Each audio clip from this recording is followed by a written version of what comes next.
we would have all hoped to have this horrible pandemic behind us.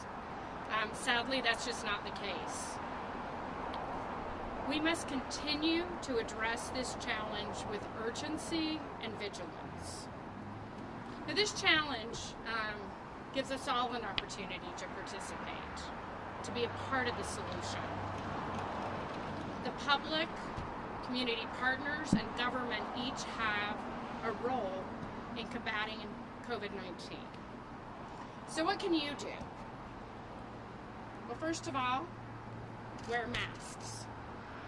Since the mandate, we've seen incredible progress on that. We just sort of informal survey of our team at Salt Lake County. In the early days, we saw about 60% compliance. As of last weekend, we were seeing 90 or even close to 95% compliance on mask wearing. So what else can you do?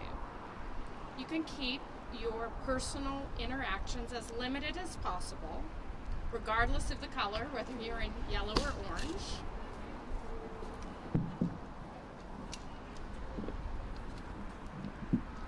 That was quick there, thank you.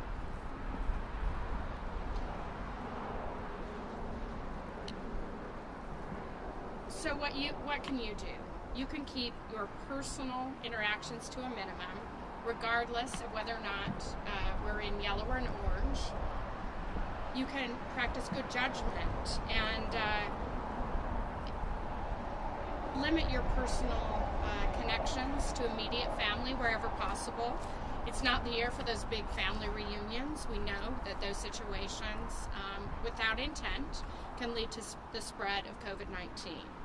And then, of course, social distancing. As you go about your business, many business owners here at Salt Lake County were very careful to keep that 6 feet social distance, all the while having the mask on. We're seeing more and more of that, so that's very good. And government has a role at every step of the way. Salt Lake County has delivered, and we have evolved throughout this process and fought to protect our community. We've seen great success in the various interventions that we've initiated here at Salt Lake County. We have provided additional testing and interventions in communities that have higher rates.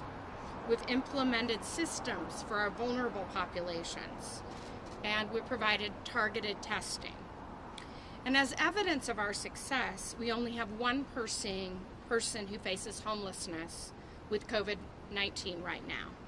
And that's due to a lot of work by a lot of partners and sites built, processes changed, and a lot of care to the members of our homeless community. Additionally, Salt Lake County's rates are now stable, all the while the state's counts are increasing. And I'm here today to say that we are all in. We will remain all in no matter where the moment of opportunity is during the length of this challenge. So I have directed my team to use all available resources towards the fighting of COVID-19 in ways that address both the health and economic impact of this crisis. So beginning today, I'm announcing a new series of initiatives to address both the economic and health impacts of COVID-19 in our community.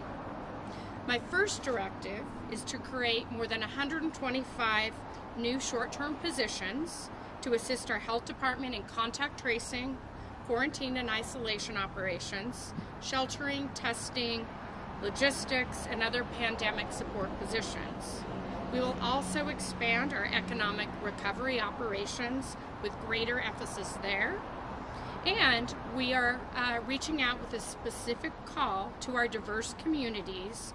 We need language assistance, and we need support from people who may have some inroads into communities that often can be harder to reach.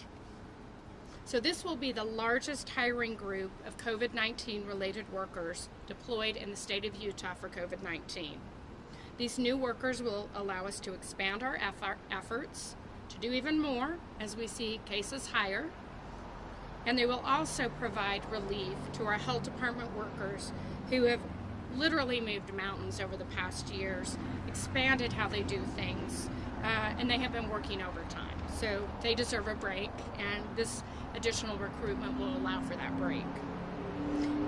This initiative will provide jobs within our community for those who have suffered hardship or just want to get back at it, maybe folks from retirement or people who are just looking for a little different way to spend their time. During COVID-19 at Salt Lake County, we have made hard choices, and we will continue to make hard choices. I'm going to say that again because that was very loud. At Salt Lake County, we have made hard choices, and we will continue to make hard choices. Join us. It's becoming clearer that COVID-19 will be with us for some time, and we can together minimize the impact of this horrible challenge. I remain committed as your mayor to our success, and I will continue to fight for both the health of our residents and the strength of our economy. Thank you. Any questions?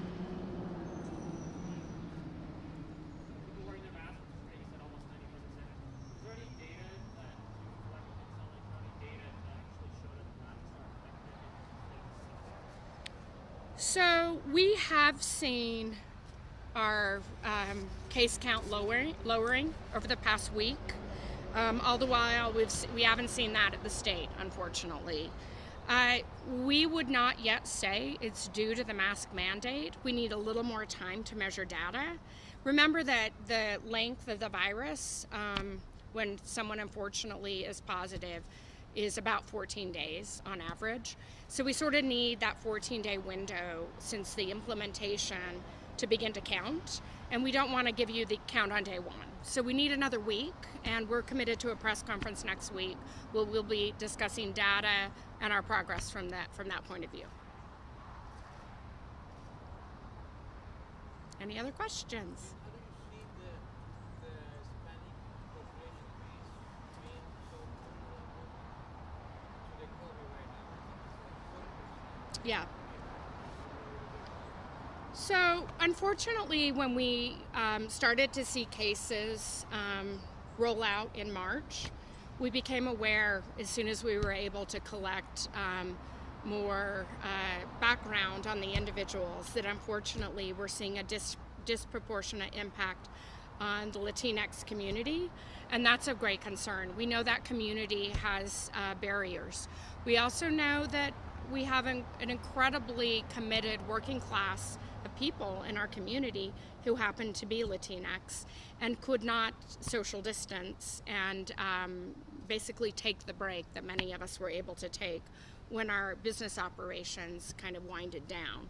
So for those reasons, language barriers, we often see large families in our Latino community.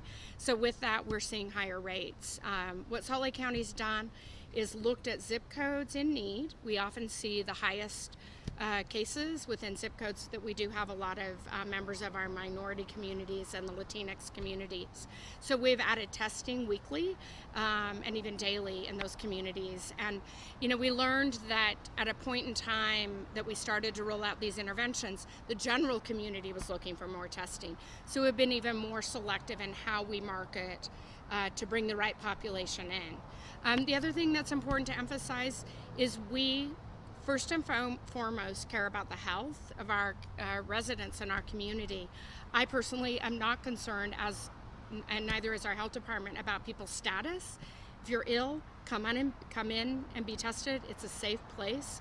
We want our community to be able to put this terrible situation behind us, and that means that we at Salt Lake County will continue to emphasize safe environments, and we'll continue to do the interventions necessary to make sure that we are getting the word out and we're providing that safe experience. Also, I'll say that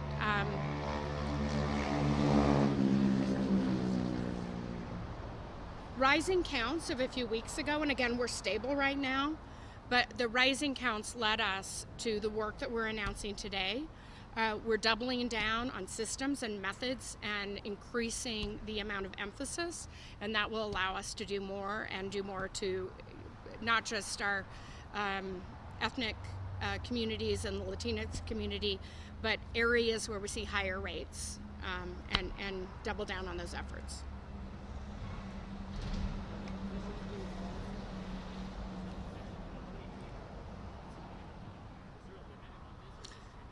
There's really no limit. I mean, what we're doing is we're asking each director of these areas to tell us what more they need, and then we're staffing up. This initial call will be a very open call to send a resume, and because these are short-term positions, we're able to move more quickly in hiring. The positions will end on December 30th, because that's the limit of our federally allowable use of COVID dollars that come through the CARES Act. And it's possible we can extend. That would be our hope. You know, I would love to be able to announce it on December 30th, that last day that we can spend our COVID dollars, that COVID will be gone from our community. We know that's not the case. So we continue to ask the federal government for more leniency on that deadline, and perhaps even additional resources. So the period of these contracts will be the 30th of December, and hopeful extension for some. And we'll be nimble and adjust as needed. All right.